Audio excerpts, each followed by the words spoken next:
স্ত্রীকে কখনো মা বাপ সন্তান সন্ততির সামনে কোনো ভুল ত্রুটি হলে শাসন করবেন না।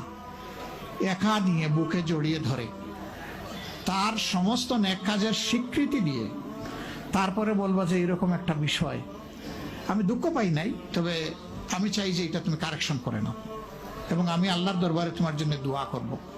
মাথায় হাত রেখে একটু দোয়া করে দেন। এর চাইতে বড় আর কোনো শাসন হয় না। কিন্তু আপনি যদি মাকে খুশি করতে গিয়ে মায়ের সামনে তাকে ধমক দেন, তার ব্যক্তিত্বের উপর আপনি তীর ছুঁড়েছেন, আঘাত দিয়েছেন, সে ফুঁসে উঠবে। সে বলবে সব উজাড় করে তোমার এই সংসারে দিলাম, আজকে তুমিই না আমাকে এইভাবে বেইজ্জত করলে।